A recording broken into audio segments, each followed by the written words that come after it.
ನಿನ್ನೆ ಜಂತರ್ ಮಂತರ್ನಲ್ಲಿ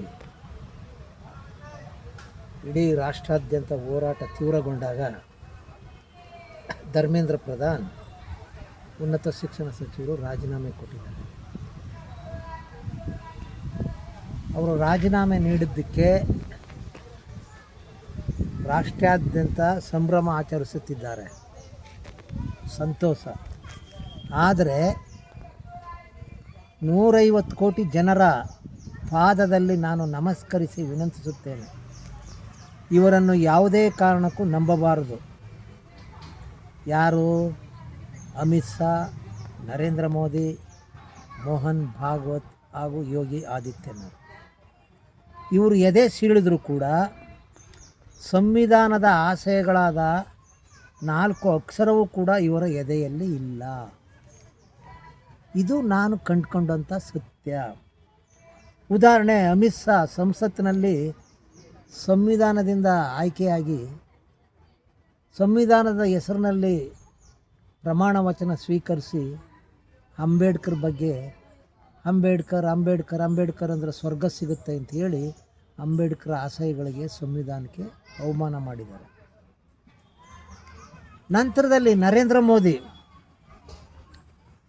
ಆತ ಪ್ರಧಾನಮಂತ್ರಿಯಾಗಿದ್ದು ತೋರ್ಕೆಗೆ ಸಂವಿಧಾನಕ್ಕೆ ಶಿರಸಾಬಾಗಿ ತಲೆಬಾಗಿ ಕೈ ಮುಗಿತಾನೆ.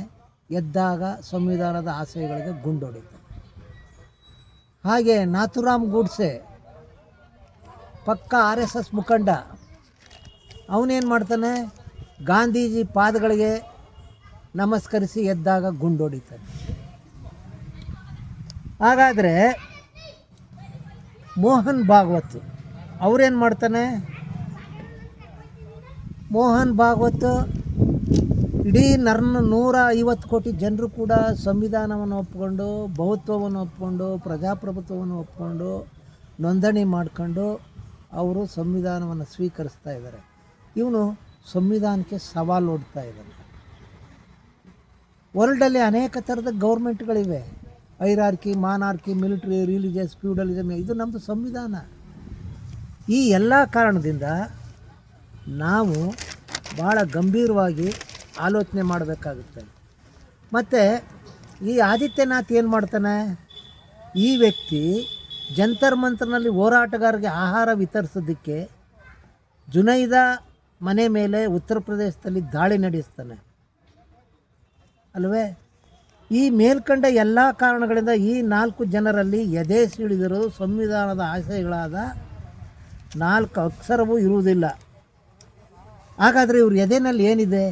ಇವರು ಎದೆ ಸಿಡಿದ್ರೆ ಕ್ರೌರ್ಯ, ಹಿಂಸೆ. ಮತ್ತು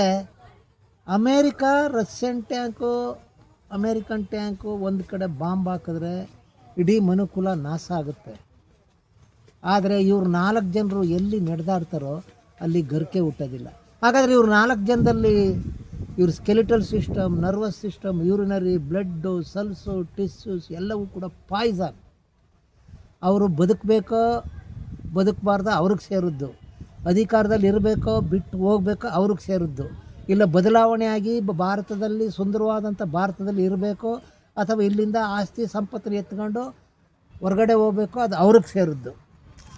ಈ ಎಲ್ಲ ಕಾರಣಗಳಿಂದ ಈಗ ದ್ರೌಪದಿ ಮುರ್ಮು ಅವರು ಮಹಿಳೆ ರಾಷ್ಟ್ರಪತಿಯಾಗಿದ್ದಾರೆ. ನಮಗೆ ಬಹಳ ಹೆಮ್ಮೆ ಇದೆ. ನ್ಯಾಯಾಧೀಶರಾದ ಸೂರ್ಯಕಾಂತ್ ಅವರು ವಿದ್ಯಾರ್ಥಿಗಳ ಸಾವು ನೋವು ಅಹವಾಲನ್ನು ನಾವು ಸ್ವೀಕರಿಸಿದ್ವಿಲ್ಲ, ನನಗೆ ಸಮಯವಿಲ್ಲ ಎಂದು ಹೇಳಿದಾಗ ರಾಷ್ಟ್ರಪತಿಗಳು ಮಧ್ಯಪ್ರವೇಶಿಸಬೇಕಾಯಿತು. ಹೋರಾಟದಲ್ಲಿ ಒಬ್ಬ ಮಹಿಳೆ 50 ಜನರನ್ನು ಹೋರಾಟಗಾರರನ್ನು ಬಂಧಿಸಿ ಕರೆದುಕೊಂಡು ಹೋಗುವಾಗ ವ್ಯಾನ್ ಮುಂದೆ ಬಂದು ತಡೆದು ಅವರನ್ನು ಬಂಧಿತ ಹೋರಾಟಗಾರನ ಕೆಳಗೆ. ನಾವು ಕಿತ್ತೂರು ರಾಣಿ ಚೆನ್ನಮ್ಮ ನೋಡಿಲ್ಲ, ಝಾನ್ಸಿ ಲಕ್ಷ್ಮೀಬಾಯಿ ನೋಡಿಲ್ಲ, ರಾಣಿ ಅಬ್ಬಕ್ಕನ್ನು ನೋಡಿಲ್ಲ. ಈ ಅಪರೂಪದ ಮಹಿಳೆ, ಅವಳ ಬದುಕು ಜನ್ಮ ಸಾರ್ಥಕ. ದ್ರೌಪದಿ ಮುರ್ಮು ಅವರು ಈಗಲಾರು ಕ್ರಮ ತಗೊಳ್ಳಿ. ಒಂದು ವೇಳೆ ನಿಮ್ಮ ಕ್ರಮ ತಗೊಳ್ಳೋಕ್ಕೆ ಧೈರ್ಯ ಇಲ್ಲ ಅಂದರೆ ಸಾವಿತ್ರಿಬಾಯಿ ಫೂಲೆಯನ್ನು ನೀವು ಓದ್ಬಿಟ್ಟು ಆಮೇಲೆ ನೀವು ಬೇಕಾದ್ರೆ ಕ್ರಮ ತಗೊಳ್ಳಿ.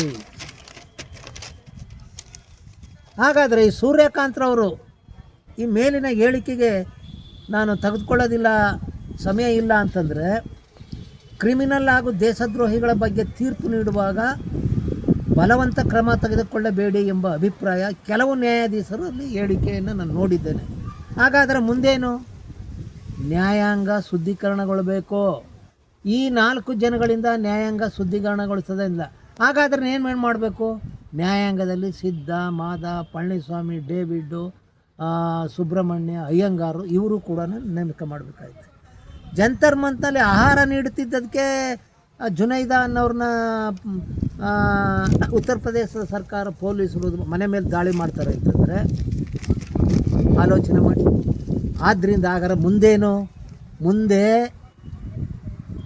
ನಾನು ಈ 150 ಕೋಟಿ ಜನರಲ್ಲಿ ಕೈ ಮುಗಿದು ಕೇಳ್ಕೊಳ್ತಾ ಇದ್ದೀನಿ, ಇವರ ಆಟಾಟೋಪಗಳು, ಇವರು RSS ಅಂತರಂಗ ಹಾಳಾಗಲ್ಲ. ದೇವನೂರು ಮಹಾದೇವ ಬರೆದಿರೋ ಪುಸ್ತಕ, AK ಸುಬ್ಬಯ್ಯ ಬರೆದಿರೋರ ಅಂತರಂಗ, RSS ಅಂತರಂಗ ಸುದ್ದಿ, ಮತ್ತು ಹನುಮೇಗೌಡ ಇವ್ರ ಪುಸ್ತಕಗಳನ್ನ ಜಾರಿಗೊಳಿಸಬೇಕು. ಪ್ರತಿ ಹಳ್ಳಿಗಳಲ್ಲೂ ತಗೊಂಡು ಹೋಗಬೇಕು. ಮುಖ್ಯವಾಗಿ ನನ್ನ ಹಿಂದೂ ಸಮಾಜವನ್ನೇ ಹೇಳ್ಕೊಂಡು ಹಿಂದೂಗಳಿಂದಲೇ ಅಧಿಕಾರಕ್ಕೆ ಬಂದು ನಾವೆಲ್ಲ ಒಂದು ಹಿಂದೂ ಅಂತಲೇ ಹಿಂದೂಗಳನ್ನೇ ಕೊಲ್ತಾ ಇವತ್ತು 21 ಜನ ಹಿಂದೂಗಳನ್ನೇ, ಒಂದು 3-4 ಜನ ಬಿಟ್ಟರೆ ಎಲ್ಲ ಹಿಂದೂಗಳೇ ಅಲ್ಲಿ ಸತ್ತಿರೋರು. ಆದ್ದರಿಂದ ಈ ಜೈಲಲ್ಲಿ ಕೊಳಿತಾ ಇರೋಂಥ ಹಿಂದೂಗಳನ್ನೂ ಕೂಡ ನಾವು ಬಿಡಿಸ್ಕೊಂಡು ಬರಬೇಕು. ಅವ್ರಿಗೂ ಭವಿಷ್ಯ ಇದೆ, ತಂದೆ ಇದ್ದಾರೆ, ತಾಯಿ ಇದ್ದಾರೆ, ಅವರು ಆಫೀಸರ್ ಆಗಬೇಕು, ಅಧಿಕಾರಿ ಆಗಬೇಕು, ಅವರು ರಾಜಕೀಯ ಕ್ಷೇತ್ರಕ್ಕೆ ಬರಬೇಕು. ಕೊನೆಯದಾಗಿ ನಾನು ಓಟಿನ ಮಹತ್ವ, ಸ್ವಾಭಿಮಾನ, ರಾಜಕೀಯ ಪ್ರಜ್ಞೆ ಮೂಡಿಸ್ಲಿಲ್ಲ ಅಂತಂದರೆ 1000 ಜನ ನೇಣ ಹಾಕ್ಕೊಳ್ಳಿ, ಲಕ್ಷ ಗಟ್ಟಲೆ ಜನ ಆತ್ಮಹತ್ಯೆ ಮಾಡ್ಕೊಳ್ಳಿ, ಇವರು ಬಗ್ಗದಿಲ್ಲ. ಓಟಿನ ಮಹತ್ವ, ಸ್ವಾಭಿಮಾನ, ರಾಜಕೀಯ ಪ್ರಜ್ಞೆಯನ್ನು ಮೂಡಿಸಿ ಗ್ರಾಮ ಪಂಚಾಯಿತಿ, ಮಂಡಲ ಪಂಚಾಯಿತಿ, ನಗರಸಭೆ, ಪುರಸಭೆ, MLA ಈ ಕ್ಷೇತ್ರಕ್ಕೆ ಹೋಗಬೇಕು. ಅಲ್ಲಿ ಇವತ್ತು ಒಬ್ಬರು ನ್ಯಾಯಾಧೀಶರಾಗಿರ್ಬೋದು ಅಷ್ಟೇ, ಅದ್ರ ಮೇಲೆ ಏನೂ ಆಗೋಕ್ಕಾಗೋದಿಲ್ಲ. ಮುಖ್ಯಮಂತ್ರಿ, ಪ್ರಧಾನಮಂತ್ರಿ ಆಗಿರೋ ಅಲ್ಲಿ ಲಕ್ಷಾಂತರ ಜನರು, ಸಾಹಿತಿಗಳು, ಇಂಜಿನಿಯರು, ಕ್ರೀಡೆ, ಕಲೆ, ಸಾಹಿತ್ಯ ಇತ್ಯಾದಿ ಬೇರೆ ಬೇರೆ ಕ್ಷೇತ್ರಗಳು ಅವ್ರನ್ನ ನಿರ್ದಯವಾಗಿ ಕೊಲ್ತಾರೆ ಅಂದರೆ ಇವರ ಮನಸ್ಸು ಹೇಗಿರ್ಬೋದು? ಈ ಎಲ್ಲ ದೃಷ್ಟಿಯಿಂದ ಇವತ್ತು ನಾನು ಕೊನೆಯಲ್ಲೊಂದು ಮಾತು ಹೇಳ್ತೀನಿ. ಕರ್ನಾಟಕ ಆದ್ದರಿಂದ ರೈತ ಚಳವಳಿ, ದಲಿತ ಚಳವಳಿ ಇವರು ಹೋರಾಟ ಮಾಡ್ತಾಯಿದ್ರೆ ಕಣ್ಣಲ್ಲಿ ನೀರು ಬರ್ತಾಯಿಲ್ಲ, ನನಗೆ ರಕ್ತ ಬರ್ತಾ ಇದೆ. ಅವರಿಬ್ಬರು ಕೂಡ ಒಂದಾಗಿ ಜನರಲ್ಲಿ ರಾಜಕೀಯ ಪ್ರಜ್ಞೆ, ಸ್ವಾಭಿಮಾನ ಮೂಡಿಸಿದರೆ 7 ಸಾರಿ ಮುಖ್ಯಮಂತ್ರಿಗಳಾಗ್ತಾಯಿದ್ರು ಕರ್ನಾಟಕದಲ್ಲಿ. ಏನಾದ್ರು ತಪ್ಪಾಗಿದ್ರೆ ಈ ಮಾತನ್ನು ಕ್ಷಮಿಸಿ. ನಾವು ಧರಣಿ ಕೂರೋದ್ರಿಂದ ಮಾಡಬಾರ್ದು ಅಂತಲ್ಲ, ಮಾಡಬೇಕು. ಬಟ್ ಜನರನ್ನ ಜಾಗೃತಿಗೊಳಿಸ್ತೆ ಮಾಡೋಕ್ಕೆ ಬರದೆ. ಈಗ ನೋಡಿ, ನಾವು ಊಹೆನೇ ಮಾಡಿರಲಿಲ್ಲ. ಯಾವುದು TVK ಬಂತು, ಈ ಯಂಗ್ ಕ್ರಾಚ್ ಬಂತು, 3ನೇದಾಗಿ ಯಂಗ್ ಡೆಮಾಕ್ರೆಟಿಕ್ STPನ ಯೂತ್ ವಿಂಗ್ ಬಂತು. ಈ ಎಲ್ಲ ದೃಷ್ಟಿಯಿಂದ ಜನರಲ್ಲಿ ನಾಗರಿಕ ಪ್ರಜ್ಞೆಯನ್ನು ಮೂಡಿಸ್ಬೇಕು. ಅತಿ ಜರೂರಾಗಿ ಆಗಬೇಕು ಈ ಕೆಲಸ. ಇಲ್ಲ ಅಂದರೆ ಈ ರಾಷ್ಟ್ರವನ್ನು ನಾವು ಮರ್ತು ಬಿಡಬೇಕಾಯ್ತದೆ. ಈ ಎಲ್ಲ ಯಾಕೆಂದರೆ ಈ ರಾಷ್ಟ್ರ ಸಾಕು ಅಷ್ಟೇ 80% ಆಗೋದು ಇದರಲ್ಲಿ. ಸರಿ.